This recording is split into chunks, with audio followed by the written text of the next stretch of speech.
नमस्कार साथियों, education hub के ऑनलाइन प्लेटफॉर्म पर आपका हार्दिक स्वागत है।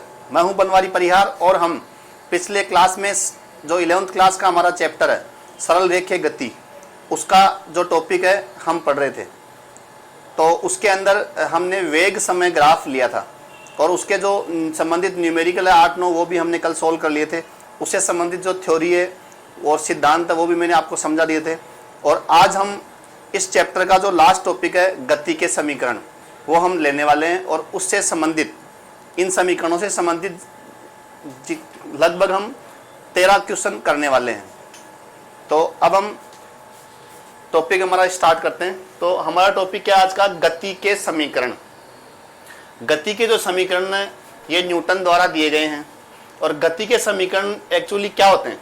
गति के समीकरणों द्वारा कोई भी गतिमान वस्तु कि कुछ क्षण बाद उसका हम वेग निकाल सकते हैं, गतिमान वस्तु का हम त्वरण निकाल सकते हैं, गतिमान वस्तु द्वारा तय की गई दूरी भी निकाल सकते हैं, और गतिमान वस्तु के अंदर मंदन हो रहा है या त्वरण हो रहा है वो सब भी हम ज्ञात कर सकते हैं। तो इन समीकरणों द्वारा किसी भी गतिमान वस्तु के वेग, दूरी, समय और त्वरण, ये 4 राशियां हम निकाल सकते हैं। अब क्या निकालना है ये हमारे क्वेश्चन पे निर्भर करता है। तो अब इन 4 समीकरणों में जैसे हमारा इन समीकरणों को थोड़ा हम समझते हैं कि ये प्रथम समीकरण है। तो प्रथम समीकरण क्या है कि t सेकंड पश्चात किसी गतिमान वस्तु का वेग कितना होगा। तो t सेकंड पश्चात गतिमान वस्तु का वेग का सूत्र क्या है? v बराबर u प्लस at। यहाँ पर v क्या है? t समय बाद वस्तु का वेग है और u क्या है? प्रारंभिक वेग है वस्तु का। a यहाँ पर त्वरण है और t यहाँ पर समय है। तो इस प्रकार कुछ क्षण में या किसी भी क्षण पर उसका वेग हम इस समीकरण द्वारा निकाल सकते हैं। उसके बाद ये दूसरा समीकरण है कि x बराबर ut plus half at square. तो यहाँ पर x क्या है? गतिमान वस्तु द्वारा तय की गई दूरी है। तो गतिमान वस्तु द्वारा तय की गई दूरी मतलब t सेकंड में कितनी दूरी तय कर रही है वस्तु, वो दूरी है यहाँ पर। और यहाँ पर a इसमें त्वरण है, t समय है और u यहाँ पर प्रारंभिक चाल है वस्तु की। अब हमारा तीसरा समीकरण है। तीसरा समीकरण क्या है? v square equal to u square plus 2ax। यहाँ पर क्या है कि x दूरी चलने के बाद वस्तु द्वारा प्राप्त वेग क्या है, उस वेग का ये वर्ग है v स्क्वायर। तो ये वेग इस v का स्क्वायर है बराबर यू स्क्वायर प्लस 2ax है। यहाँ पर x तो गतिमान वस्तु द्वारा तय की गई दूरी है और a उसका त्वरण है, u इसका प्रारंभिक वेग है और v इसका जो है अंतिम वेग है। x दूरी चलने के बाद जो भी वेग है वो इसका v है। अब हम चौथे समीकरण की बात करते हैं। ये जो चौथा समीकरण है ये इस दूसरे समीकरण से हमें प्राप्त होता है। तो ये क्या चीज है? ये है टीवे सेकंड में तय की गई दूरी। टीवा सेकंड का मतलब होता है कि कोई एक सेकंड। अब वो कौन सा एक सेकंड है वो हमारे क्वेश्चन पे निर्भर करेगा कि पहला सेकंड है, दूसरा सेकंड है, 10वां सेकंड है, 20वां सेकंड है, 50वां सेकंड है। जो भी सेकंड है वो जो एक सेकंड है वो हमारे क्वेश्चन पे निर्भर करेगा। तो ये ओनली एक सेकंड में तय की गई दूरी है। तो इसको हम ऐसे लिख सकते हैं एक्स टी बराबर यू प्लस ए बटा 2 2t माइनस 1। यहाँ पर ये ए क्या है? त्वरण है और टी यहाँ पर टाइम है जो भी आपको क्वेश्चन में दिया रहेगा। और ये एक्स टी दूरी है उस पर्टिकुलर एक सेकंड में तय की गई दूरी। इस प्रकार हमारे ये 4 समीकरण है। अब इन 4 समीकरणों में हमें 2 चीज हमेशा याद रखनी है कि ये जो 4 समीकरण है उनमें सभी में एक समानता है कि इस चारों के चारों समीकरण एक समान त्वरण के लिए मान्य होते हैं। या तो एक समान त्वरण होगा या फिर एक समान मंदन होगा। यदि गतिमान वस्तु का एक समान त्वरण होता है तो इन चारों समीकरणों में हम प्लस लगाएंगे यहां पर समीकरण में। और यदि वस्तु का एक समान मंदन होता है तो इन चारों समीकरणों में हम प्लस के स्थान पर माइनस यूज करते हैं। तो ये प्लस और माइनस हमारे क्वेश्चन पे डिपेंड करेगा। यदि गतिमान वस्तु के अंदर त्वरण हो रहा है तो इन चारों समीकरणों में क्या यूज करेंगे? हम प्लस यूज करेंगे। और यदि हमारे क्वेश्चन में मंदन का जिक्र हो रखा है तो हम जो भी हमारे समीकरण काम आ रहे हैं हमारे क्वेश्चन में वहां पर अपन माइनस को यूज करेंगे। तो कहने का मतलब ये 4 समीकरण है, इस प्रकार हम इसको लगा सकते हैं। अब तो एक समान त्वरण के लिए अर्थात ये असमान त्वरण के लिए मान्य नहीं है। तो जब भी असमान त्वरण का जिक्र होगा क्वेश्चन में तो ये चारों समीकरण फेल हो जाएंगे। अर्थात चारों समीकरण काम करना बंद कर देंगे, तो फिर हम असमान त्वरण के क्वेश्चन समाकलन से करते हैं। वो अभी मैं आपको क्वेश्चन कराऊंगा, तब आपके समझ में आ जाएगी कि कैसे क्वेश्चनों में हम समीकरण काम में लेते हैं और किस प्रकार के क्वेश्चनों में हम समाकलन का सहारा लेते हैं। तो इस प्रकार से ये हो गया। और जो दूसरी बात है जो हमें याद रखनी है कि ये चारों समीकरण केवल निर्वात में मान्य है, अर्थात कि कोई भी वस्तु ऊपर से गिरे या अपन उसको धरातल के समांतर फेंके या कोई भी स्थिति में हो, ये जितने भी समीकरण है सब में हमें निर्वात लेना है। अर्थात हवा का जो प्रतिरोध है, वायुमंडल में जो हवा है उसका प्रतिरोध हम नगण्य मानते हैं। तो यहाँ पर जितने भी समीकरण है ये हम निर्वात में काम मिलेंगे। और ये जो कंडीशन है हमारे परसेप्य वाले चैप्टर में भी वैलिड हो जाएगी कि परसेप्य में भी हम परसेप्य की गति को निर्वात में ही लेते हैं। तो इस प्रकार से ये चीज हमें पता होनी चाहिए कि गति के जो समीकरण हैं वो केवल एक समान त्वरण या एक समान मंदन, तो यहाँ पर अपन ओब्लिक लिखकर मंदन भी लिख सकते हैं कि एक समान त्वरण या एक समान मंदन के लिए मान्य होंगे तथा निर्वात के लिए मान्य होंगे। तो ये इसकी इस प्रकार का इसका कंसेप्ट था, ये आपको पता होनी चाहिए। अब यहाँ पर हमें एक चीज ध्यान रखनी है कि ये जो दो सूत्र है, एक सूत्र तो ये है, एक सूत्र ये है, दो सूत्र है, मतलब दूसरा और चौथा, इन फॉर्मूलों को कब काम में लेना। कई बार हम क्या करते हैं कि क्वेश्चन सोल्व करते हैं तो हमें ये कंफ्यूजन रहता है कि आखिर कौन सा सूत्र काम में लेना है। तो इसमें कुछ क्वेश्चनों में केवल इन चारों में से कुछ क्वेश्चंस में एक समीकरण काम आता है, कुछ क्वेश्चंस में दो समीकरण काम आते हैं, और यदि क्वेश्चन टफ होता है तो तीन भी आ सकते हैं, कभी कभी चार भी आ सकते हैं। तो ये डिपेंड करेगा क्वेश्चन किस लेवल का है, उसके हिसाब से हम समीकरणों को छांट के काम में ले सकते हैं। अर्थात चारों समीकरणों का यूज हमें पता होना चाहिए किस किस स्थिति में ये काम आते हैं। तो ये आपको जैसे जैसे हम प्रैक्टिस करते हैं आपको इसका अभ्यास होता जाता है। तो यहां पर देखो मैं ये चीज आपको क्लियर कर दूं कि यदि मैं इस समीकरण में 5 सेकंड रखता हूं तो इसका मतलब होता है कि 0 सेकंड से लेकर 5 सेकंड तक मतलब ये काम करेगा। ये यहां पर क्या है, ये टाइम है, तो यहां पर 0 सेकंड, जैसे यहां पर मैं 5 रखता हूं इसका मतलब ये 5 सेकंड तक का जो दूरी है वो काउंट करेगा ये। अर्थात इस समीकरण में, समीकरण नंबर 2 में यदि मैं t की जगह 5 सेकंड रखता हूं तो 0 से 5 सेकंड तक की दूरी को ये काउंट कर लेगा। और यदि मैं समीकरण नंबर 4 में टाइम के स्थान पर, समय के स्थान पे 5 रखता हूं तो ये केवल 5वें सेकंड में तय की गई दूरी को काउंट करेगा। तो अर्थात इन दोनों में हम 5-5 रखते हैं, तो एक तो 0 से 5 सेकंड तक की दूरी को व्यक्त कर रहा है या नाप रहा है, और दूसरा वाला केवल 5वीं सेकंड को में तय की गई दूरी बता रहा है। तो 5वीं सेकंड क्या होती है, चौथी सेकंड खत्म हो गई और यहां से स्टार्ट होकर यहां तक की जो दूरी है ये हो जाएगी 5वीं सेकंड।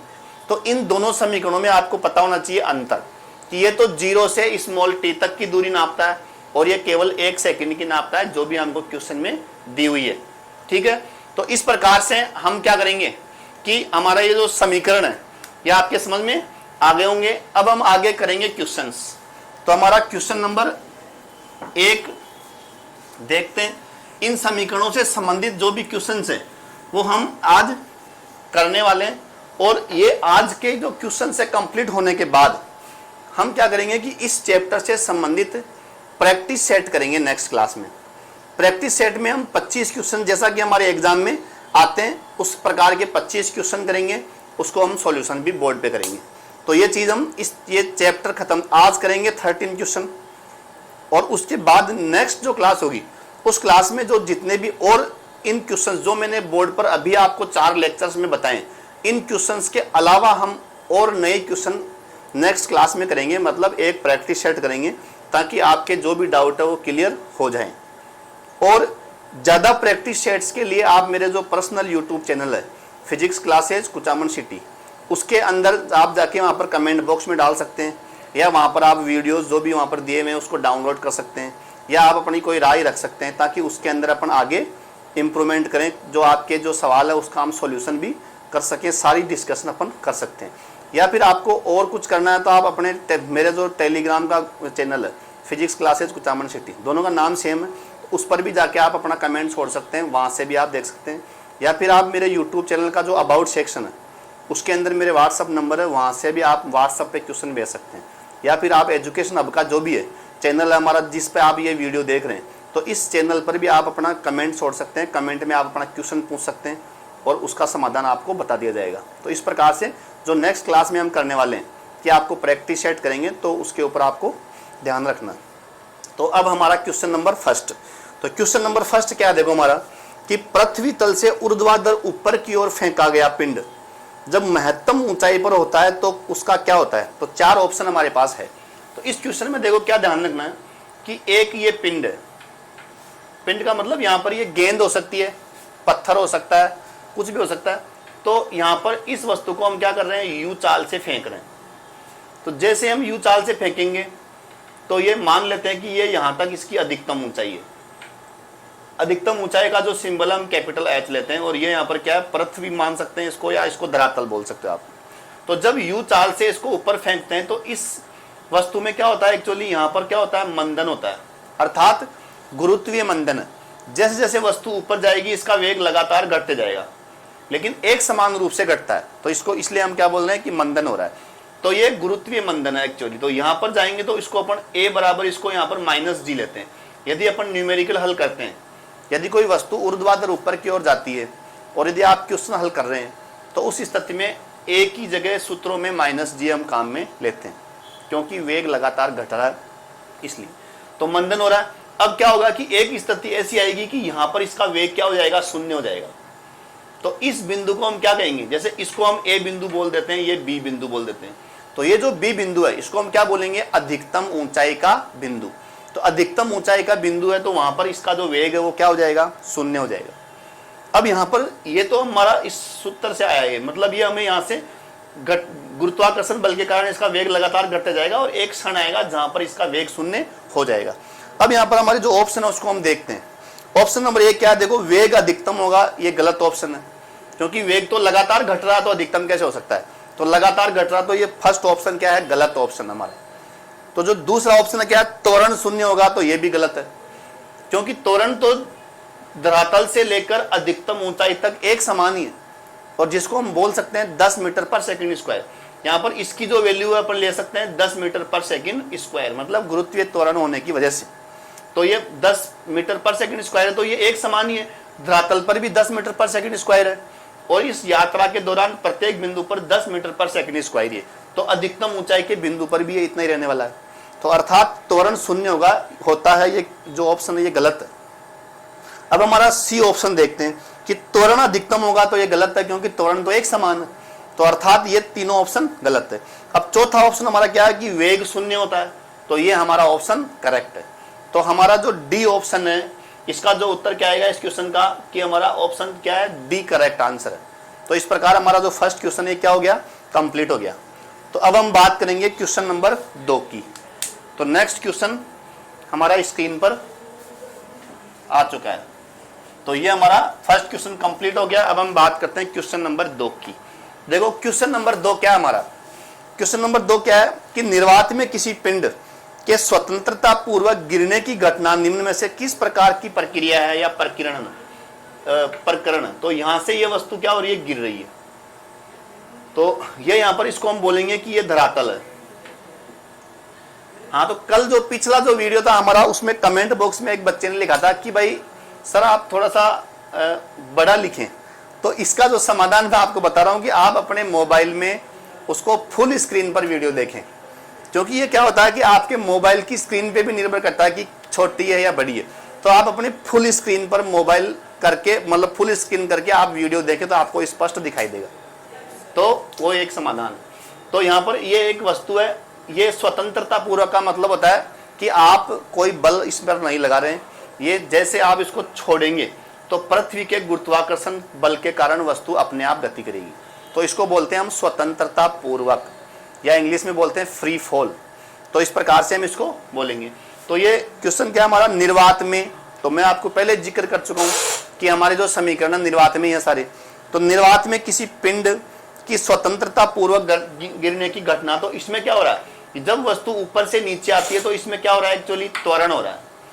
त्वरण हो रहा है, तो इसको हम बोलेंगे, ए को हम जी लिखेंगे। जो भी कोई भी क्वेश्चन हो उसमें स्मॉल ए को जी का मिलेंगे। जी का मतलब गुरुत्वीय त्वरण।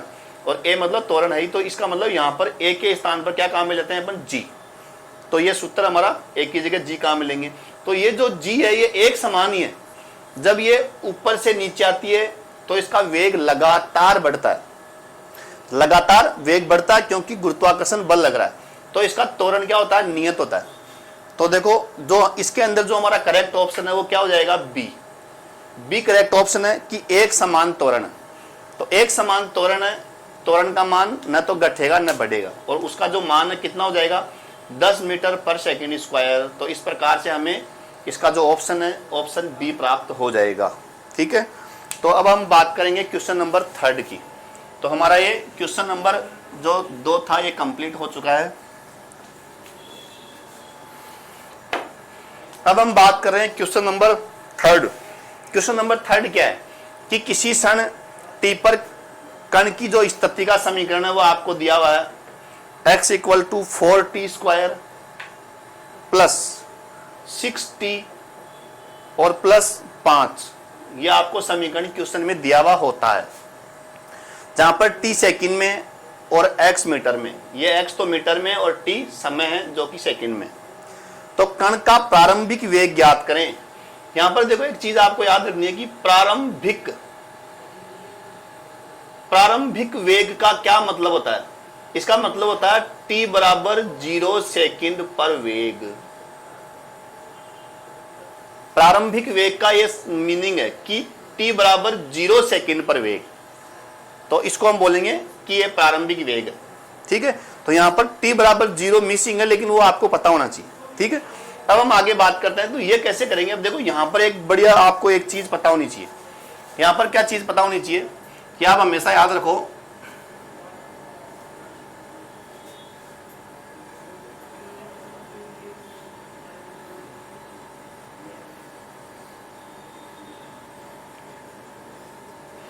यहां पर क्या होता है कि देखो हमको क्वेश्चन में यदि आपको विस्थापन दिया हुआ है, या इसको दूरी भी बोल सकते हैं, यदि आपको मान लो विस्थापन दिया हुआ है और आपको निकालना है वेग, तो आपको क्या पता होना चाहिए कि v बराबर आएगा इसमें dx/dt। अर्थात आपको क्या करना है, डिफरेंशिएशन करना है। मतलब आपको विस्थापन दिया हुआ है और आपको निकालना क्या है, वेग। तो आपको क्या करना है, डिफरेंशिएशन करना है। अब यदि आपको वेग दिया हुआ है और आपको निकालना है त्वरण, तो इसको हम लिखेंगे dv/dt। तो ये यहां पर फिर से क्या हो गया, ये डिफरेंशिएशन। तो यहां से क्या मिला आपको कि यदि विस्थापन दिया हुआ है और वेग निकालना है तो आपको एक बार अवकलन करना है, मतलब डिफरेंशिएशन करना है। और यदि आपको वेग दिया हुआ है और त्वरण निकालना है तो एक बार फिर से इसका अवकलन कर दो। या फिर आपको विस्थापन दिया हुआ है और सीधा त्वरण पूछा है, इसका मतलब 2 बार डिफरेंशिएशन कर दो। तो ये चीज आपको पता होनी चाहिए। क्योंकि मैं ये क्यों बता रहा हूं, कई बार क्या होता है कि बच्चे ऐसे पूछते हैं क्लास में कि सर ये पता कैसे चलता है कि अवकलन 1 बार करना है, 2 बार करना है।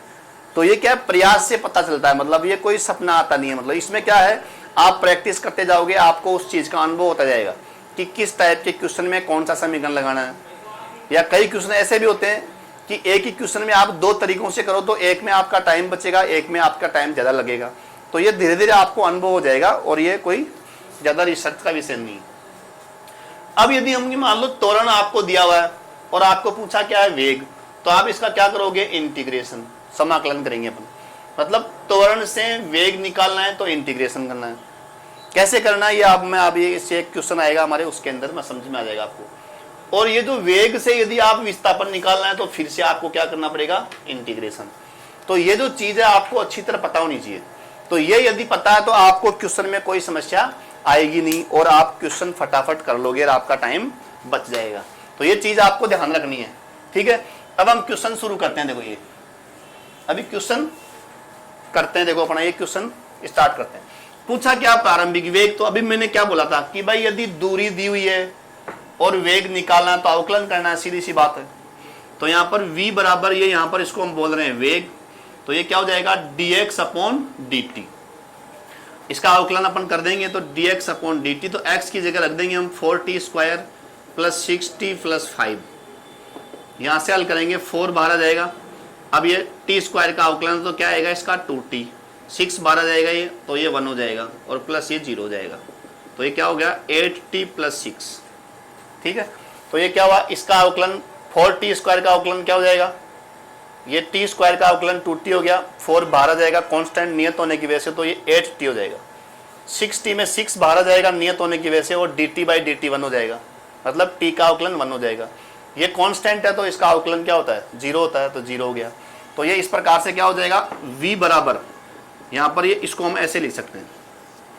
तो ये जो वेग है ये एक्चुअली क्या है, ये क्या है, परिवर्ती वेग है। यहाँ पर ये समझने वाली बात है, परिवर्ती वेग, वेग तो है लेकिन ये कौन सा वेग है, परिवर्ती है, मतलब ये समय के साथ वेग क्या हो रहा है, बदल रहा है। तो ये इसलिए हम इसके नीचे यहाँ पर लिख रहे हैं कि वेग समय का फलन है, मतलब velocity is a function of time. तो ये इस प्रकार से 8t + 6 हो गया। अब हमारा क्वेश्चन समझते हैं वापस अब, कि हमको प्रारंभिक वेग निकालना है, मतलब 0 सेकंड पर ही निकालना है। तो अब हम इस समीकरण में रखेंगे, तो यहां पर हम क्या लिख देंगे कि अतः t बराबर 0 सेकंड पर वेग, ये हमारा क्वेश्चन है। तो 0 सेकंड पर वेग, तो हम इसको ऐसे लिख देंगे, तो ऐसे करके ये आ गया। तो ये t की जगह 0 रखते ही 8 × 0 क्या हो जाएंगे, 0 और प्लस 6 बच गया, तो हमारा उत्तर आ गया 6 मीटर पर सेकंड।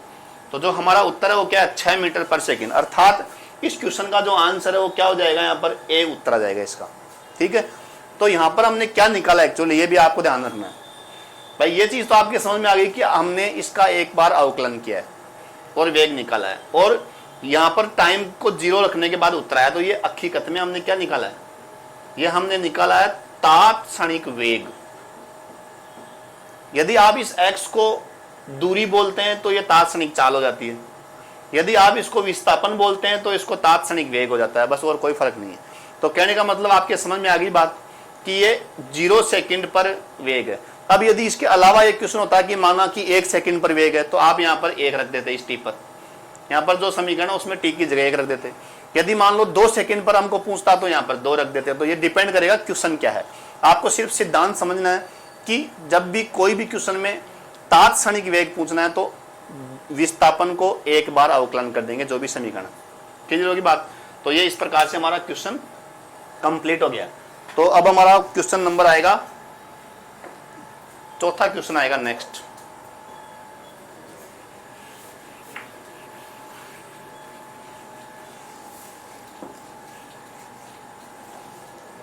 ठीक है, क्वेश्चन नंबर 4। तो हमारा क्वेश्चन नंबर 4 क्या है, देखो कि एक मकान की छत से भूमि की ओर एक पत्थर गिराया गया है, तो उस पत्थर की गतिज ऊर्जा अधिकतम कब होगी। यहां पर मैंने थोड़ी देर पहले आपको बताया था कि जब कोई वस्तु स्वतंत्रता पूर्वक आती है तो उसकी प्रारंभिक वेग 0 होता है, और ये ऊपर से पृथ्वी की तरफ आती है या धरातल की ओर आती है वस्तु। ठीक है, तो इसका वेग लगातार बढ़ता है। ये आपको गति का जो समीकरण है फर्स्ट, उससे पता चल जाएगा, u + at। देखो अब यहां पर क्या होता है कि स्वतंत्रता पूर्वक गिर रहा है तो इसकी चाल तो प्रारंभिक 0 होती है, तो इसको हम ऐसे लिख सकते हैं 0+, और a को हम क्या लिख सकते हैं, मैंने बताया था थोड़ी देर पहले आपको कि a को g लिखते हैं समीकरण में जब वस्तु ऊपर से नीचे आती है, तो यह आ जाएगा gt। तो इसको हम लिख देंगे v = gt, अर्थात ये जो है ना, ये जो स्मॉल g है ये तो क्या है, नियत है। तो जैसे जैसे टाइम बढ़ेगा इसका वेग भी बढ़ता जाएगा, अर्थात इसको हम चाल भी बोल सकते हैं, क्योंकि यहाँ पर सरल रेखा में गति हो रही है। तो सरल रेखा में गति में चाल और वेग में कोई अंतर नहीं होता, तो इसकी चाल बढ़ रही है, अर्थात ये हुआ, क्योंकि ये v समानुपाती, इसको आप ऐसे भी लिख सकते हो टाइम के समानुपाती। तो जैसे जैसे इसकी चाल बढ़ रही है या वेग बढ़ रहा है तो इसकी गतिज ऊर्जा भी बढ़ रही है। तो इसका मतलब इसका ऑप्शन क्या हुआ कि गतिज ऊर्जा अधिकतम कब होगी, तो भूमि पर पहुंचने से ठीक पहले। यहाँ पर एक वर्ड जुड़ा हुआ, ठीक पहले, क्योंकि यदि भूमि पर पहुंच गई तो भूमि से टकराकर गतिज ऊर्जा 0 हो जाएगी, तो इसलिए टकराने से जस्ट पहले इसका वेग क्या होगा, अधिकतम होगा। तो ये हमारा जो इसमें ऑप्शन है वो क्या ऑप्शन है, हमारा सी ऑप्शन करेक्ट आ जाएगा। तो इस प्रकार से हमारा ऑप्शन सी करेक्ट हो गया। और अब हम आगे बात करेंगे क्वेश्चन नंबर 5 की। क्वेश्चन नंबर 5,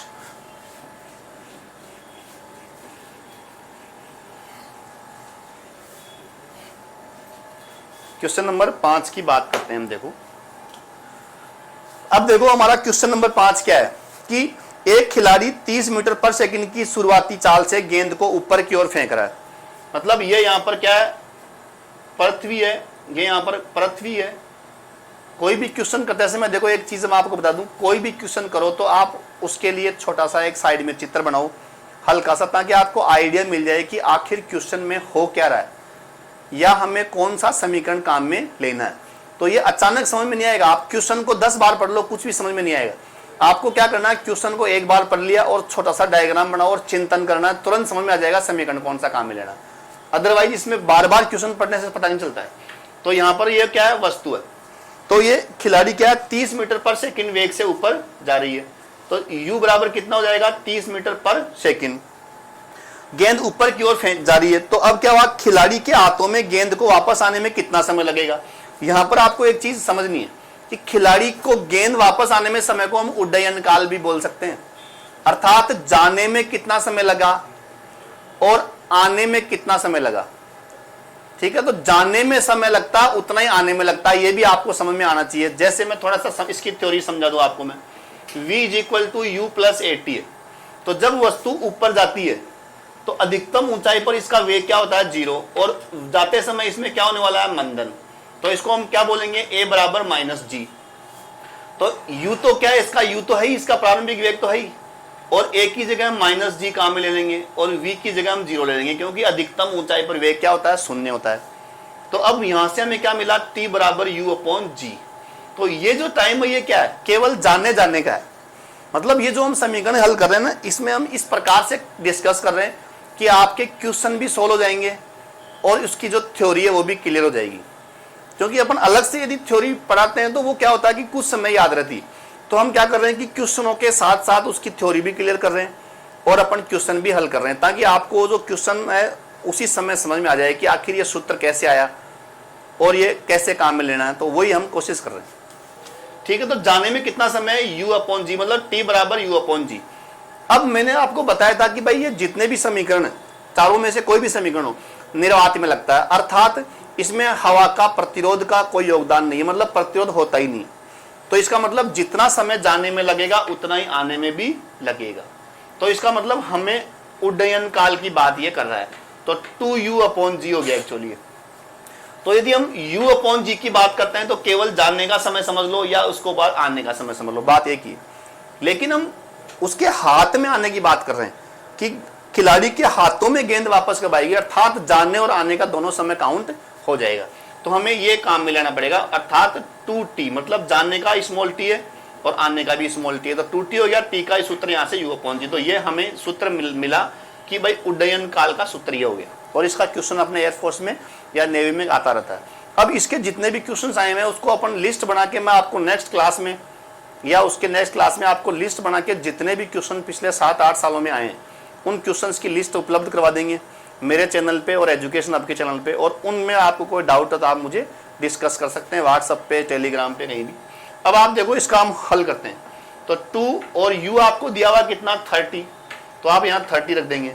अब g का मान यहाँ पर एक चीज और ध्यान में रखनी है कि क्वेश्चन में ध्यान रखना है कि g क्या है, क्योंकि गुरुत्वीय त्वरण का मान कुछ क्वेश्चन में 9.8 मीटर पर सेकंड स्क्वायर दिया होता है और कुछ क्वेश्चंस में 10 मीटर पर सेकंड स्क्वायर दिया होता है। तो ये सुविधाजनक होता है ताकि कैलकुलेशन आपकी आसान हो जाए और टाइम बच जाए। तो इसलिए आपको 3-4 चैप्टर उनमें जी का मान ध्यान रखना होता है। तो स्पेशली इस चैप्टर में ध्यान रखना होता है, परसेप्टे वाला जो चैप्टर है उसमें ध्यान रखना होता है। तो स्पेशली 2-3 चैप्टरों में जी का जो मान है क्वेश्चन में देखना होता है कि आखिर क्या दिया हुआ है, 9.8 है या 10 है। हमारा क्वेश्चन में दिया हुआ है 10, तो 10 आपको काम में लेना है। अब इसके अंदर भाग देंगे तो 3 × 2 कितने हो गए, 6। तो इसका उत्तर कितना आएगा, 6 सेकंड आएगा। ठीक है, तो इसका मतलब जाने में 3 सेकंड लगेंगे और आने में 3 लगेंगे। तो 3 और 3 कितने हो गए, 6। तो यहाँ पर देखो 3 सेकंड भी उत्तर लगा हुआ। तो ये क्या कंफ्यूजन के लिए कि यदि कोई आप में से ये सूत्र रट के चला गया तो ये 3 सेकंड तो इससे भी आ रहा है। यदि इससे अपन देखें तो 30/10 3 ही आया ना, लेकिन ये जो 3 है केवल जानने का समय है और हाथ में आने से 3 + 3 6 हो जाएगा। तो उत्तर 6 आएगा क्योंकि हाथ में पकड़ने का टाइम दिया गया, मतलब पूछा है। तो ये 6 सेकंड उत्तर हमारा है। तो इस प्रकार हमारा जो आंसर है इसमें क्या आ जाएगा, बी ऑप्शन हमारा करेक्ट हो जाएगा। तो 6 सेकंड इसका उत्तर आएगा। और कोई भी यदि आपको डाउट इनमें लग रहा है तो आप मेरे व्हाट्सअप नंबर जो भी है मेरे यूट्यूब चैनल पे दिए हुए हैं, व्हाट्सअप नंबर पे आप क्वेश्चन पूछ सकते हैं और टेलीग्राम पर भी पूछ सकते हैं, एजुकेशन हब वाले पर भी पूछ सकते हैं। तो आपको जो भी डाउट आप पूछ सकते हैं ताकि आपकी जो तैयारी है अच्छी रहे। ठीक है, अब हम बात करते हैं नेक्स्ट क्वेश्चन की। नेक्स्ट क्वेश्चन है हमारा क्वेश्चन नंबर 6। क्वेश्चन नंबर 6 क्या है देखो कि किसी क्षण टी पर विस्थापन का हमें समीकरण दिया हुआ है। देखो तो x बराबर 2t³ और प्लस t और plus 10, 2t³ plus t plus 10 है। सवाल क्या है कि 5 सेकंड पर त्वरण पूछा है। अब मैंने बताया था थोड़ी देर पहले आपको कि यदि विस्थापन दिया हुआ है और त्वरण पूछा है तो 2 बार अवकलन करना है। मैंने आपको स्पष्ट एक डायग्राम बना के बताया था, उसको आप स्क्रीनशॉट ले लो, या फिर आप एक काम और कर सकते हैं कि जैसे जैसे हम पढ़ रहे हैं आप एक नोटबुक बना लो और उस चीज को आप मतलब नोट करते चलो क्लास के साथ साथ, तो वो भी एक बेटर आइडिया है। और इसके अलावा भी यदि कोई समस्या आ रही है तो आप मुझे पर्सनली व्हाट्सअप करें, मैं आपको इसके जो चैप्टर वाइज नोट्स है मैं पीडीएफ के रूप में सेंड कर दूंगा आपको। अब हम देखो सबसे पहले तो हम निकालेंगे इसका वेग, तो एक बार अवकलन करना पड़ेगा, मैंने अभी बताया था थोड़ी देर पहले आपको। तो इसका एक बार अवकलन करते हैं हम। ये जो 2 है ये कांस्टेंट है, बाहर आएगा, तो t³ का अवकलन क्या होता है 3t² प्लस t का अवकलन कितना होगा 1 प्लस 10 कांस्टेंट है तो 0 हो जाएगा। तो ये इस प्रकार हमें उत्तर कितना मिला 6t² प्लस 1। तो ये हमें वेग मिल रहा है जो कि परिवर्ती वेग है, लेकिन ये वेग पूछा नहीं है, न तो इसका तात्क्षणिक वेग पूछा है न इसका कोई वेग पूछा, तो ये स्टेप हमारा बीच का स्टेप है। अब आगे पूछा क्या हमको त्वरण पूछा है, तो इसका एक बार स्टेप और आएगा। तो त्वरण क्या होता है, त्वरण क्या होता है कि dv/dt होता है, dv/dt। इसका अवकलन करेंगे, देखो 6 कांस्टेंट है बाहर आ जाएगा, t² का अवकलन कितना होता है 2t, ठीक है, तो ये 2t आ जाएगा प्लस 1 कांस्टेंट है तो 0 आ जाएगा। उत्तर कितना है हमारा 12t प्लस 0 अर्थात 12t आया है। तो ये त्वरण ये भी परिवर्ती त्वरण है। यहां पर देखो समझ में साफ साफ आ रहा है कि इसका त्वरण टाइम पर निर्भर कर रहा है अर्थात परिवर्ती त्वरण है। तो इस क्वेश्चन में हमारे जो समीकरण है फेल हो जाएंगे, मतलब समीकरणों से ये क्वेश्चन नहीं किया जा सकता है क्योंकि इसका त्वरण कौन सा है परिवर्ती है, मतलब टाइम पर निर्भर त्वरण है अर्थात समीकरण इसमें नहीं लगेंगे। तो ये चीज आपको पता चल जाती है, इसीलिए मैंने ये क्वेश्चन कराया ताकि आपको ये पता चल जाए कि आखिर समीकरण कब काम में लेते हैं और कौन से क्वेश्चनों में समीकरण काम में नहीं आते हैं। तो वही चीज है। अब हमारा क्वेश्चन क्या है 5 सेकंड पर त्वरण निकालना है। तो हम 5 सेकंड पर निकालना है, तो यहां पर टाइम की जगह 5 सेकंड हम रख देंगे, मतलब इस समीकरण में यहां पर हम क्या करेंगे 5 सेकंड रख देंगे। समझ में ये बात। तो इस प्रकार से हम इस समीकरण में 5 सेकंड रखते हैं, हमारा 5वें सेकंड पर त्वरण आ जाएगा ये, ठीक है। तो ये कितना हो गया 60 मीटर पर सेकंड स्क्वायर। तो 60 मीटर पर सेकंड स्क्वायर है, तो हमारा उत्तर कौन सा आ गया इसमें सी। तो सी हमारा करेक्ट आंसर है। तो इस प्रकार से हमारा ये क्वेश्चन भी कंप्लीट हो गया, क्वेश्चन नंबर 6। अब हम बात करेंगे क्वेश्चन नंबर 7 की। तो क्वेश्चन नंबर 7 डिस्कस करते हैं हम।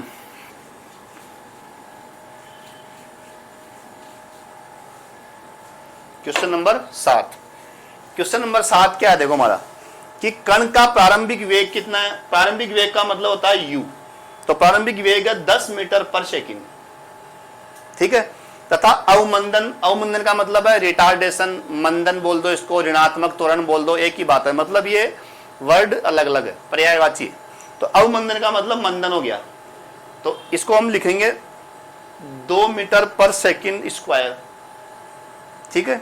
और कण द्वारा 5वें सेकंड में तय की गई दूरी निकालनी है। तो x5 आपको पूछा है, यहां पर स्पष्ट बात कर रखा है कि 5वें सेकंड में, अर्थात हमको समीकरण कौन सा लगाना है x5 u प्लस a/2 और 2t-1। ये तो मैंने आपको बताया था, लेकिन हमारे क्वेश्चन में एक वर्ड दिया हुआ अवमंदन, इसका मतलब मंदन हो रहा है।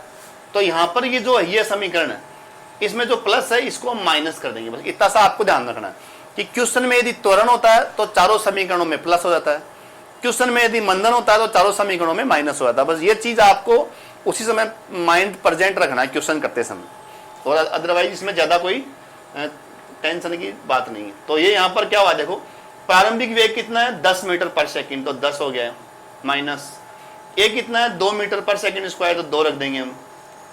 फिर 2 आ गया, टी कितना है 5वां सेकंड है तो 5 रख देंगे, -1। इसको सोल्व करना है, बस पुट करना होता है 10 माइनस 2 में 2 का भाग देंगे 1 आ जाएगा। तो ये 10 - 1, 10 में से 1 गया तो 9, अब 10 में से 9 गया तो 1, तो 1 मीटर दूरी आ जाएगी इसकी। तो इस प्रकार 5वें सेकंड में तय की गई दूरी वो कितनी हो गई, 1 मीटर हो गई। तो यहां पर आपको विशेष ध्यान रखना है, 5 सेकंड में दूरी नहीं पूछी, 5वें सेकंड में पूछी है, तो इसलिए यह समीकरण काम आएगा। यदि मान लो बाई चांस इसी क्वेश्चन में आपको पूछता 5 सेकंड में दूरी, तो अपन इसको ऐसे भी ऐसे लिख सकते थे, ut प्लस हाफ at², लेकिन ये पूछा ही नहीं है ना, तो इसलिए ये वाला समीकरण इसमें नहीं लगेगा। तो ये याद रखना है कि भाई आखिर पता कैसे चला मुझे कि ये समीकरण काम में लेना है। तो समीकरण ये 5 सेकंड में तय की दूरी बताएगा, और इसमें जैसे मंदन है तो इसमें आप माइनस लगा सकते हो इसमें, लेकिन ये 0 से 5 सेकंड तक की दूरी बताएगा, और ये केवल 5वें सेकंड में दूरी बताएगा। तो हमारा जो आंसर है वो क्या आएगा, 1 मीटर। तो इस प्रकार इसका ऑप्शन कौन सा हुआ, हमारा ए हो गया। तो इस चैप्टर में आपको स्पेशली यही ध्यान रखना है कि आखिर क्वेश्चन में सूत्र कौन सा लग रहा है और क्यों लग रहा है वो सूत्र। तो इस प्रकार ये प्रैक्टिस से आपका जो समस्या है वो आपकी दूर हो जाएगी। और हम पर्याप्त रूप में क्वेश्चन कर रहे हैं भाई। आप अपन ये चौथा लेक्चर अपना इस चैप्टर का, तो इसमें काफी सारे क्वेश्चन हमने डिस्कस कर लिए हैं, और उसके बावजूद भी यदि कोई डाउट रहता है तो कल हम प्रैक्टिस सेट करेंगे, उसमें भी आपका डाउट क्लियर हो जाएगा। उसके बाद भी यदि कोई डाउट रहता है तो आप और आगे पूछ सकते हैं। तो नेक्स्ट क्वेश्चन की बात करेंगे। तो नेक्स्ट क्वेश्चन है हमारा क्वेश्चन नंबर 8। तो हमारा क्वेश्चन नंबर 8 क्या है कि किसी बहुमंजिले भवन की ऊपरी छत से, बहुमंजिला मतलब इसके अंदर स्टोरीज बनी हुई है ऐसे खूब सारी। तो इस प्रकार से हम इसका एक चित्र बना लेते हैं ताकि आपको आइडिया हो जाए कि आखिर क्वेश्चन में हो क्या रहा है। तो ये एक प्रकार से बहुमंजिला इमारत है। इसको हम कभी कभी टावर बोलते हैं, कभी बोलते हैं कि भवन का भवन बोल देते हैं, तो कुछ भी बोल देते हैं। आपको बस पता होना चाहिए कि आखिर एक कोई बिल्डिंग है। तो किसी बहुमंजिले भवन की ऊपरी छत से कोई गेंद, तो छत इसकी ये यहाँ है, ये इसकी छत है, कोई गेंद, तो यहाँ पर कोई गेंद हो सकता है, पत्थर हो सकता है, कोई गेंद 20 मीटर पर सेकंड से, तो u बराबर कितना है, 20 मीटर पर सेकंड वेग से ऊपर की ओर फेंका गया है। तो छत की पृथ्वी तल से ऊंचाई 25 मीटर है। मतलब ये जो है ना, ये जो ऊंचाई है ये क्या है, 25 मीटर है। यहां तक इसकी जो छत और धरातल है, क्वेश्चन में स्पष्ट दिया गया कि छत की पृथ्वी तल से ऊंचाई कितनी है, 25 मीटर है, जिसको हम कैपिटल एच जनरली बोलते हैं। आप कुछ भी यूज कर सकते हैं, लेकिन सामान्यतः कैपिटल एच बोलते हैं। आगे क्वेश्चन क्या है, गेंद कितनी ऊपर जाएगी। मतलब ये जो गेंद है पहले तो क्या करेगी, अधिकतम ऊंचाई तय करेगी। तो ये यहाँ पर हम इसको क्या बोलेंगे कि भाई ये v बराबर 0 हो जाएगी। मतलब इसका वेग 0 होगा तब तक ये ऊपर जाएगी। तो इसको हम बिंदु नाम देते हैं ताकि क्वेश्चन को समझने में सुविधा रहती है। ए, बी और सी, मतलब ये बी इसकी छत है, यहां से ये सी बिंदु तक गेंद जाएगी। ठीक है, इस प्रकार से अब ये गेंद वापस आती है, मतलब यहाँ पर यूं जाएगी और नीचे वापस आएगी, तो ये वापस पृथ्वी पे आएगी और इस प्रकार से यहाँ आ जाएगी, टकराएगी। ठीक है, तो अब हम, तो ये ए बिंदु है, बी सी हो गया, ये तो सी बिंदु ही रहेगा, इसको आप डी मान लेंगे। अब हम इसको स्टेप बाय स्टेप करते हैं कि गेंद कितनी ऊपर जाएगी। अर्थात आप क्वेश्चन पे डिपेंड करेगा, ये ऊंचाई भी पूछ सकता है कि भाई छत से कितनी ऊपर जाएगी या फिर पृथ्वी के धरातल से कितनी ऊपर जाएगी, दोनों ही बात है। सबसे पहले हम इसकी बात करेंगे। तो हम क्या करेंगे कि 4BC, BC मतलब भवन की छत से कितनी ऊंचाई पर जाएगी, सबसे पहले हम इसको निकालेंगे। इसको आप सुविधा के लिए स्मॉल h भी मान सकते हैं। तो इसको अपन चित्र इसलिए बना रहे हैं कि आपको सुविधा रहे कि आखिर क्वेश्चन में हो क्या रहा है। अदरवाइज डायरेक्ट सूत्र करके आपका टाइम बच सकता था, लेकिन थोड़ा समझने के लिए आप थोड़ा ढंग से चित्र बना के अपन समझ रहे हैं। तो BC हो गया, तो यहाँ पर h इक्वल टू क्या हो जाएगा, u²/2g, ये सूत्र है। ये सूत्र आया थर्ड समीकरण से कि भाई v² equal to u² plus 2ax। अब जाते समय क्या होता है, यहाँ पर ये जाएगी b से c की ओर जाएगी, मंदन हो रहा है, तो यहाँ पर क्या हो जाएगा, -g हो जाएगा। इस x को हम क्या करेंगे, h बोल देंगे, और अंतिम ऊंचाई पर इसका जो वेग है 0 हो जाएगा। तो इस सूत्र से हम ये प्राप्त कर लेते हैं, या इसको आप स्मॉल h, उधर जैसा हम चित्र में बनाया गया h है तो इससे आ जाएगा। तो इस प्रकार से जो थर्ड समीकरण है उससे हम इस सूत्र को ड्राइव करते हैं कि u²/2g अधिकतम ऊंचाई का सूत्र होता है कि गेंद कितनी ऊंचाई तय कर रही है। अब हम यहाँ से इसको निकालते हैं। तो u² u कितना है, 20, तो 20 का होल स्क्वायर कितना हो गया, 20 का होल स्क्वायर आ गया 400, फिर 2 आ गया, और g यहाँ पर हमारे क्वेश्चन में दिया हुआ है 10। तो इसको हम हल करेंगे, तो इसको हल करेंगे तो कितना आ जाएगा, ये 20 मीटर आई। इसका मतलब छत से अधिकतम ऊंचाई कितनी है, 20 मीटर है। अब हमारा ऑप्शन में 20 मीटर कहीं भी नहीं दिया हुआ है, इसका मतलब ये पृथ्वी की जो धरातल है वहीं से पूछा है और वो दिया हुआ है स्पष्ट। तो मतलब जो टोटल ऊंचाई है वो कितनी हो गई 25 मीटर, तो ये आ जाएगी इसकी छत तक, और छत के बाद 20 मीटर और है, तो 25 + 20 कितने होते हैं 45 मीटर। तो अर्थात 45 मीटर धरातल से ऊंचाई है। तो इसका एक जो क्वेश्चन है, इसमें क्वेश्चन में दो भाग है। एक तो क्या है, धरातल से उस गेंद की जो अधिकतम ऊंचाई है वो 25 + 20 मतलब 45 मीटर है, मतलब ए से सी तक 45 मीटर की दूरी है। ठीक है, तो हमारा जो ऑप्शन है उसमें कौन सा ऑप्शन आ गया, इसमें ए आ गया। लेकिन अभी क्वेश्चन पूरा नहीं हुआ है, अभी हमारा क्वेश्चन थोड़ा सा और है। अब हम आगे क्या है, धरती से टकराने में कितना समय लेगी। अभी धरती से टकराने का जो समय है वो दो तरीकों से हम निकाल सकते हैं। एक तो हम डायरेक्ट सूत्र लगा सकते हैं और एक हम दो भागों में तोड़ सकते हैं क्वेश्चन को। तो सबसे पहले हम ये क्या कर रहे हैं, ये कर रहे हैं हम कि बी से सी तक कितना टाइम लगेगा। तो बी से सी तक टाइम लगेगा, तो मैंने थोड़ी देर पहले एक क्वेश्चन में जिक्र किया था कि U/G सूत्र होता है सिर्फ जाने का। तो जाने का समय निकालेंगे, बी से सी तक का समय निकाल लेंगे। तो U कितना है 20, G कितना है 10, तो भाग देंगे कितना आएगा, ये 2 सेकंड आ गया। अर्थात बी से सी तक 2 सेकंड उत्तर आ गया हमारा।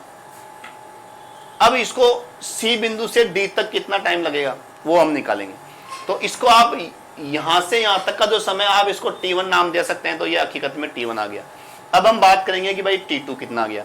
अभी T2 के लिए हम क्या करेंगे, समीकरण लगाएंगे दूसरा वाला, x = U2 और plus half AT², UT plus half AT²।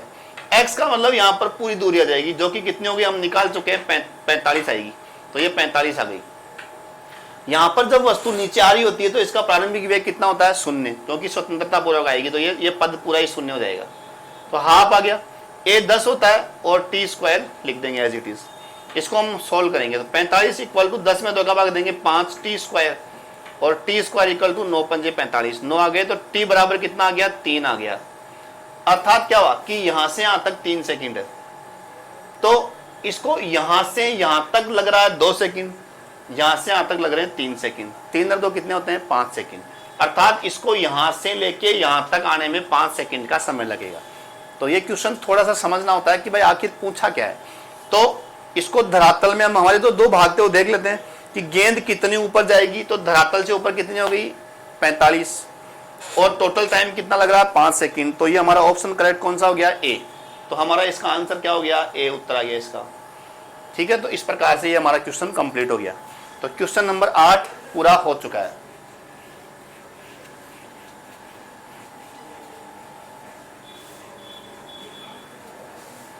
अब हम नेक्स्ट क्वेश्चन की बात करेंगे। तो क्वेश्चन नंबर 9 क्या है, देखो कि एक विमीय गति अर्थात सरल रेखीय गति में कण का वेग v और समय t पर निम्न प्रकार से निर्भर करता है। क्वेश्चन में दिया हुआ है कि v बराबर है 5t + 7 मीटर पर सेकंड। यदि 0 सेकंड पर, इसमें कंडीशन दी हुई है कि t बराबर 0 सेकंड पर मूल बिंदु पर है तो x = 0। तो 2 सेकंड पर इसकी जो स्थिति है, मतलब दूरी या जो भी विस्थापन है वो निकालना है, स्थिति निकालनी है। अर्थात ये क्वेश्चन हो गया हमारा। मैंने आपको क्वेश्चन स्टार्ट किया था तभी मैंने बताया था एक चीज आपको कि आखिर क्वेश्चन करते समय पता कैसे चले कि भाई ये एक समान त्वरण है या मंदन है, या कौन सा समीकरण काम में लेना है, या इसका दूरी का मतलब विस्थापन का समाकलन करना है, या फिर अवकलन करना है। ये सब के लिए मैंने एक डायग्राम बताया था, वही चीज आपको ध्यान रखनी है। यहाँ पर दिया हुआ क्या आपको, वेग। तो वेग से हमको क्या पूछा है, दूरी पूछिए, या इसको विस्थापन समझ सकते हैं। अर्थात हमें क्या करना है, समाकलन करना है। तो समाकलन आपको करना है, तो सबसे पहले हम क्या लिखते हैं, देखो v बराबर क्या होता है dx/dt। तो इसको हम ऐसे लिख देंगे dx = v dt। ठीक है, अब हम क्या करेंगे कि v की जगह हमको समीकरण दिया हुआ है 5t + 7, इसको हम लिखेंगे 5t + 7 और ये यहां पर हो जाएगा dt। तो dx बराबर 5t + 7 हो जाएगा। ठीक है, अब हम क्या करेंगे, दोनों तरफ क्या करेंगे, इसका समाकलन करेंगे। तो समाकलन करेंगे तो ये ऐसे समाकलन हम इसको रख देते हैं 5t + 7 और ये समाकलन dt, दोनों तरफ समाकलन कर देंगे। अब हमें जो इनिशियल कंडीशन दी हुई है उसको अप्लाई करना है। क्या दिया हुआ? 0 सेकंड पर विस्थापन है 0, तो यहां पर समय है, तो यहां पर 0 सेकंड पर विस्थापन कितना है? 0। फिर क्या पूछा है कि 2 सेकंड पर विस्थापन बताना है, तो 2 सेकंड पर आपको विस्थापन बताना है। तो ये जो इनिशियल कंडीशन दी हुई है उसके हिसाब से यहां पर हम इसको व्यवस्थित कर देते हैं। ठीक है, अब हम आगे हल करते हैं। इधर हम देखते हैं तो इसका तो समाकलन x ही होने वाला है, तो 0 से x तक इसकी लिमिट लेंगे। ठीक है, अब इसको हम हल करते हैं, तो 5t² 2 + 7 और t, ये इसका समाकलन हो गया। अब हम इसकी लिमिट पुट करेंगे नेक्स्ट स्टेप में। अब इसकी हम लिमिट पुट करते हैं तो क्या होता है, इस प्रकार से हम इसको लिमिट पुट कर देंगे। ठीक है, ये माइनस का फॉर्मूले के अनुसार माइनस आ जाएगा, फिर 0 पुट करेंगे, दोनों में t है तो 0 आ जाएगा। अब इसको आप हल करो, इसको यदि हम हल करते हैं तो x ही आ जाएगा। ठीक है, तो यहां तक हमने इसको हल कर लिया है। ठीक है, अब हम इसको और आगे स्टेप को हल करते हैं, तो हमें क्या मिल रहा है कि इसको हम हल करेंगे तो कितना होगा, 4 20 में 2 का बाद देंगे कितना आएगा, ये 10 + 14, तो हमारा उत्तर आया इसका 24। तो 24 इसका विस्थापन आ जाएगा या स्थिति आ जाएगी, तो हमारा उत्तर क्या आ जाएगा, A। तो इस प्रकार हमारा इस क्वेश्चन में क्या समझ में आया कि आपको क्या दिया हुआ है, आपको वेग दिया हुआ है, तो वेग दिया हुआ है तो आपको वेग से क्या निकालना था, स्थिति मतलब विस्थापन, तो आपको समाकलन करना है। कैसे करना है ये आपको स्टेप बाय स्टेप मैंने आपको समझा दिया है। कोई डाउट है आप पूछ सकते हैं कमेंट बॉक्स में। हाँ, तो नेक्स्ट क्वेश्चन की हम बात करेंगे। अब हमारा नेक्स्ट क्वेश्चन है 10 नंबर क्वेश्चन।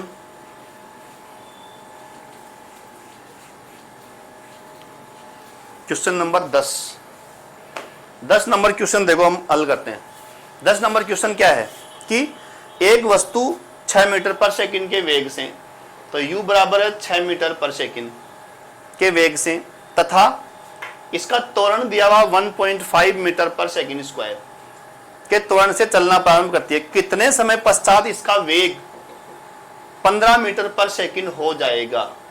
अब आपको ये चीज ध्यान रखनी है कि भाई इसमें u दिया हुआ, a दिया हुआ, v दिया हुआ और टाइम पूछा है, अर्थात स्पष्ट है कि जो पहला सूत्र समीकरण है वही आ जाएगा, गति के समीकरण वाला। तो v बराबर u + at है, आप जानते हैं। अब क्वेश्चन में है ना क्या दिया हुआ, 1.5 मीटर पर स्क्वायर त्वरण, अर्थात a पॉजिटिव, यहाँ पर v कितना है 15, u कितना 6, फिर a आपको दिया हुआ 1.5 और ये आपको t पूछा है, t फाइंड आउट करना है। तो 1.5 t बराबर कितना हो गया, 15 - 6, 15 - 6 कितना होता है, 9 तो 1.5 t। अब t = 9/1.5 को आप 3/2 भी लिख सकते हैं, तो 9 × 2 / 3। ठीक है, अब इसमें भाग देंगे अपन तो कितना आएगा, 6 उत्तर आ जाएगा। भाग देते ही तो आएगा 3 × 2 6, तो t बराबर आ जाएगा 6 सेकंड। तो इसमें उत्तर क्या आ जाएगा, हमारा बी उत्तर आ जाएगा। इसमें इस क्वेश्चन का जो आंसर है वो क्या आ जाएगा, 10वें क्वेश्चन का बी उत्तर आएगा, अर्थात 6 सेकंड इसका आंसर आ जाएगा। तो यहाँ पर हमने क्या लगाया, गति का फर्स्ट समीकरण हमने लगा दिया है। तो ये चीज आपको जैसे जैसे आप प्रैक्टिस करोगे धीरे धीरे समझ में आ जाएगा कि आखिर कौन से क्वेश्चन में कौन सा सूत्र लगाना है। लेकिन आइडिया प्राप्त करने के लिए आप क्वेश्चन के जो भी आपको पेपर दिया होता है एग्जाम में, उसमें लिख सकते हैं कि क्या क्या दिया हुआ है, उसके हिसाब से आप ये डिसाइड कर सकते हैं कि आखिर सूत्र कौन सा लगेगा। ठीक है, अब हम नेक्स्ट क्वेश्चन की बात करते हैं। तो नेक्स्ट क्वेश्चन हमारा है 11 नंबर। तो नेक्स्ट क्वेश्चन हम हल करते हैं। क्वेश्चन क्या हमारा कि विराम अवस्था से गतिशील होकर, तो क्वेश्चन में स्पष्ट दिया गया है विराम अवस्था मतलब u = 0। कोई वस्तु का त्वरण, आपको त्वरण दिया हुआ है a = 16 मीटर पर सेकंड स्क्वायर, तो वस्तु द्वारा 2 सेकंड में दूरी ज्ञात करनी है। तो 2 सेकंड में दूरी ज्ञात करनी है। ठीक है, अब इसमें 2 सेकंड में दूरी ज्ञात करनी है। सूत्र क्या होता है हमारा जनरली, x = ut और +12 at², ये हमारा दूसरा समीकरण है। अभी क्वेश्चन क्या देखो, प्रारंभिक वेग 0 है, तो यहाँ पर हम क्या लिख देंगे, प्रारंभिक वेग 0, टाइम को अपन गुणा करेंगे कोई फर्क नहीं पड़ेगा, 0 ही उत्तर आएगा इसका। फिर +1/2, a कितना है 16, तो यहाँ पर 16 लिख देंगे, 16 रख देंगे, और 2 सेकंड है ये। ठीक है, 2 सेकंड में तय की गई दूरी, तो यहाँ पर 2 रख देंगे, 2 का होल स्क्वायर। अब 16 में 2 का भाग देंगे कितना आएगा 8, 2 का होल स्क्वायर कितना होगा 4, तो ये कितना उत्तर आ गया इसका 32 मीटर, 32 मीटर इसकी क्या आ गई दूरी। तो हमारे इन ऑप्शनों में हम देखते हैं तो ऑप्शन नंबर क्या करेक्ट है इसका सी। तो सी उत्तर हमारा आ चुका है। इसका मतलब इसके अंदर भी सूत्र काम में लेते समझ में आ जाएगी। अब ये मुझे पता कैसे चल रहा है कि भाई दूसरा सूत्र लगेगा, क्योंकि मैंने यहाँ पर लिख लिया है कि आइडिया प्राप्त करने के लिए कि आखिर क्या क्या दिया हुआ है और क्या फाइंड आउट करना है। तो इन सबको एनालाइज करते ही आपको तुरंत समझ में आ जाएगा कि सूत्र नंबर 2 काम में लेना है। तो ये चीज आपको धीरे धीरे प्रैक्टिस हो जाएगी। अब हम नेक्स्ट क्वेश्चन की बात करेंगे। नेक्स्ट क्वेश्चन है हमारा क्वेश्चन नंबर 12। तो क्वेश्चन नंबर 12 हम करते हैं। आप मेरे साथ साथ जो भी क्वेश्चंस हैं उनको आप या तो स्क्रीनशॉट ले लो आप, और या फिर आप अपनी एक नोटबुक बना लो जिसमें आप लिखते चलो, ताकि मतलब आपको बाद में एग्जाम के टाइम में आपका जो रिवीजन है अच्छा होगा और आपको बार बार वीडियो देखने नहीं पड़ेंगे। ठीक है, अब हम बात करते हैं क्वेश्चन नंबर 12 की। क्वेश्चन नंबर 12 क्या है, देखो इस 12 नंबर क्वेश्चन में हम इसमें एक थोड़ी सी थ्योरी समझते हैं इसको। ठीक है, इसको हम बोलते हैं अवमंदन दूरी। थोड़ा सा इसका कंसेप्ट समझते हैं। अवमंदन दूरी क्या होती है? अवमंदन दूरी क्या होती है, देखो कि जैसे मान लो ये रोड है, ये सड़क है, तो इस सड़क पे मान लेते हैं एक गतिमान वाहन है, यहाँ यू चाल से चल रहा है, ये कार मान लेते हैं इसको अपन, कार ट्रक कुछ भी हो सकता है। अब इसमें क्या होगा कि जैसे ये जो ड्राइवर है यदि ये ब्रेक लगाता है तो इसमें मंदन हो जाएगा, और एक क्षण ऐसा आएगा कि ये गाड़ी क्या हो जाएगी, रुक जाएगी। तो ब्रेक लगाने से लेकर रुकने तक, ब्रेक लगाने से लेकर रुकने तक यहां पर गाड़ी क्या हो जाएगी, रुक जाएगी। ये आपको पता होना चाहिए, गाड़ी रुक जाएगी। तो रुकने तक की जो दूरी तय की गई है उसी को हम क्या बोल रहे हैं, अवमंदन दूरी। तो ये चीज आपको पता होनी चाहिए। अब इस अवमंदन दूरी का सूत्र हम 2 तरीकों से हल कर सकते हैं, मतलब 2 तरीकों से प्राप्त कर सकते हैं। एक तो हम कार्य ऊर्जा प्रमेय लगा सकते हैं, और एक हम गति का जो तीसरा समीकरण है वो लगा सकते हैं। जैसे तीसरे समीकरण की बात करें तो v² = u² + 2ax। तब हमारे इस क्वेश्चन में क्या हो रहा है कि कार का जो ड्राइवर है वो क्या लगा रहा है, ब्रेक। तो ब्रेक लगाने में क्या हो रहा है कि मंदन हो रहा है, वेग इसका लगातार घटेगा। तो यहां पर हम क्या करेंगे, u² - 2ax करेंगे, माइनस कर देंगे यहाँ। और इस क्षण पर आके यहां पर आते आते गाड़ी क्या हो रही है, रुक जा रही है। इसका मतलब अंतिम वेग इसका क्या हो गया, 0। तो इसको हम हल करें तो क्या मिल रहा है हमें, u² = 2ax। और इसको आप ऐसे ले सकते हो, x समानुपाती u²। तो एक तरीका तो इसका यह है, x समानुपाती u², अर्थात x जो दूरी है, अवमंदन दूरी है, चाल के वर्ग के समानुपाती है। समझ में आ गई बात? तो इस प्रकार से हम क्या कर रहे हैं, x समानुपाती u²। एक तरीका तो इसका यह है, और इसके ऊपर क्वेश्चन भी हमने आ चुका है एयरफोर्स में, नेवी में। बहुत ही अच्छा कंसेप्ट है, और ये 2 चैप्टर्स में क्वेश्चन हो सकता है। तो एक तो इस चैप्टर के हिसाब से तो ये आ गया, क्योंकि गाड़ी का जो वो है वो तो फिक्स नियत ही है ना, त्वरण। तो एक समान त्वरण या एक समान मंदन हो रहा है इसमें। तो ये तो एक तो नियत है, 2 भी नियत है, अर्थात x समानुपाती u²। अब हम बात करें कार्य ऊर्जा वाले चैप्टर में, तो उसमें क्या होता है कि यहाँ पर ब्रेक लग रहा है, तो ब्रेक एक प्रकार का बल है। तो बल द्वारा किया गया कार्य गतिज ऊर्जा में अंतर के समान है। तो ये क्या है, कार्य ऊर्जा प्रमेय है। तो यहाँ पर इस स्थिति में जो गतिज ऊर्जा वो क्या है, 1/2 mu², और यहाँ पर गतिज ऊर्जा कितनी है, 0 है। तो यहाँ पर हमें क्या निष्कर्ष निकल रहा है कि x समानुपाती u², सेम निष्कर्ष निकल रहा है दोनों में। तो ये चीज आपको पता होनी चाहिए कि इस क्वेश्चन में 2 तरीके से हम इस सूत्र को ला सकते हैं, x समानुपाती u²। ये ऐसा क्यों हो रहा है, क्योंकि गाड़ी का ब्रेक, जो भी गाड़ी है उसका ब्रेक फिक्स होता है, उसका जो अवमंदन बल है उसका मान नियत है, और इसका द्रव्यमान भी नियत है। इसलिए ये दोनों भौतिक राशियां समानुपाती है, x समानुपाती u²। तो ये सूत्र आपको पता होना चाहिए। अब कैसे आया ये मैंने आपको इसकी थ्योरी क्लियर कर दी है। अब हम इसका क्वेश्चन करते हैं। देखो, तो क्वेश्चन में सूत्र क्या लगा हमारा, x समानुपाती u²। ठीक है, तो x समानुपाती u² है। अब हमारी 2 सिचुएशन है देखो क्वेश्चन में, कि 20 मीटर की चाल यदि चलती है गाड़ी की, तो ब्रेक लगाने पर 8 मीटर दूरी पर रुकती है। तो यदि दूरी को आप 20 लेते हो, यहां पर इसको ऐसे मान लेते हैं x1 दूरी है, तो इसकी जो चाल है वो कितनी है, 20 मीटर पर सेकंड। चाल 20 मीटर पर सेकंड है, और इसकी जो दूरी है वो कितनी है, 8 है, 8 मीटर दूरी है। अब क्वेश्चन क्या हमारा कि यदि चाल को हम 40 कर दें, तो इस चाल को आप यहां पर लिख दो 40। तो यहां पर क्या पूछा कि कितनी दूरी पे रुकेगी, तो ये सूचना इसमें मैंने लिख दी। ये मैंने क्यों लिखा है, ताकि आपको आइडिया लग जाए आखिर क्वेश्चन करना कैसे, क्योंकि सूत्र रटने से कुछ होने वाला नहीं। हमारे फिजिक्स में एक समस्या है कि सूत्रों से कुछ होता नहीं है, सूत्र को आप तरीके से समझना, आखिर उसको यूज कैसे करना है। मतलब केवल सूत्र याद करने से कुछ होता नहीं है, सूत्रों को अप्लाई कैसे करना है, ये चीज आपको जैसे जैसे प्रैक्टिस करोगे आपका अभ्यास होता जाएगा। ठीक है, अब हम देखो इन सूचना को इस सूत्र में हम लगाएंगे, तो इसको हम ऐसे लिख सकते हैं, देखो x2 अपॉन x1 और u2 अपॉन u1 का होल स्क्वायर। मतलब इस सूत्र को हम दो स्थितियों में यूज करेंगे और भाग देने पर यह सूत्र में मिल जाएगा। तो अब हम देखो इसमें रखते हैं u2 कितना आपका 40, u1 कितना है 20, इसका होल स्क्वायर आपको करना ही है। अब x2 कितना है आपको फाइंड आउट करना है और x1 कितना है 8। इसको यदि हम हल करें 40 में 20 का भाग देंगे 2 बार जाएगा, 2 का होल स्क्वायर कितना होता है 4, तो x2 बाई 8 बराबर 4। और इसको हम लिख सकते हैं x2 इज इक्वल टू 8 चौक 32, तो 32 मीटर पे वो गाड़ी रुकेगी। तो हमारा जो इन चारों में जो ऑप्शन है वो क्या है, डी ऑप्शन करेक्ट है। तो डी हमारा इस क्वेश्चन का जो उत्तर है वो क्या आएगा, डी आएगा, 32 मीटर पे गाड़ी रुक जाएगी। इस क्वेश्चन इस वाले सूत्र में कभी कभी थ्योरेटिकल क्वेश्चन भी आता है कि यदि मान लो उसकी चाल दोगुनी कर दें तो प्रारंभिक दूरी की तुलना में अब दूरी कितनी होगी रुकने वाली, अर्थात यदि यहां पर आप इसकी चाल 2 गुना करते हैं तो रुकने वाली दूरी 4 गुना हो जाएगी, यदि यहां पर चाल इसकी 3 गुना करते हैं तो रुकने वाली दूरी 9 गुना हो जाएगी। तो इस प्रकार से इस कंसेप्ट पे हम थ्योरेटिकल क्वेश्चन भी कर सकते हैं और आते भी हैं इस प्रकार के क्वेश्चंस।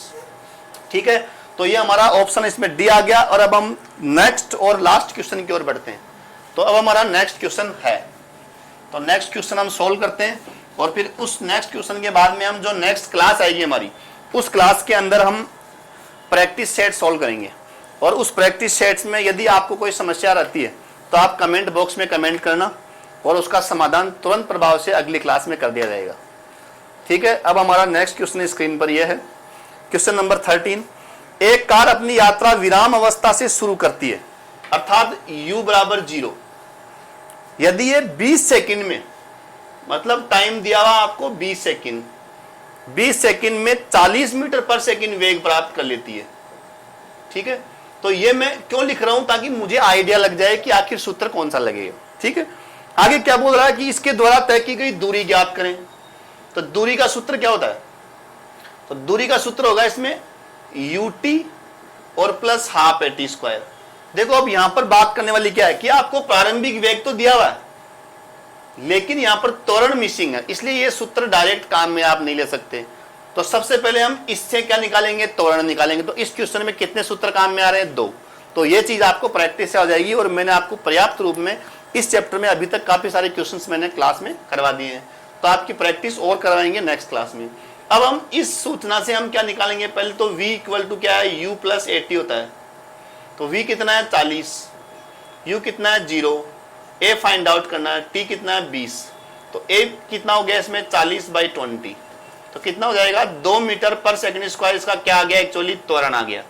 तो हमारा त्वरण कितना आ गया, 2 मीटर पर सेकंड स्क्वायर। अब हम इस सूत्र को हम लगाते हैं, तो प्रारंभिक चाल कितनी है इसकी 0, तो ये 0 आ जाएगी।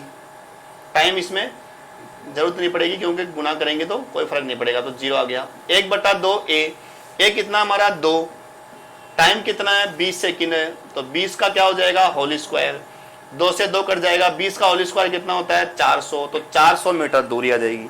तो हमारा जो उत्तर है वो क्या आ जाएगा, इसमें डी आ जाएगा। ठीक है, तो हमारा जो लास्ट क्वेश्चन है वो कंप्लीट हो चुका है। तो अब हम नेक्स्ट क्लास के अंदर मिलेंगे और नेक्स्ट क्लास में मैंने आपको बता दिया है कि हम प्रैक्टिस सेट सॉल्व करेंगे। और इस क्वेश्चन के अंदर इस आज जो भी आपको डाउट हुआ है वो आप देख लेना। जय हिंद, जय भारत।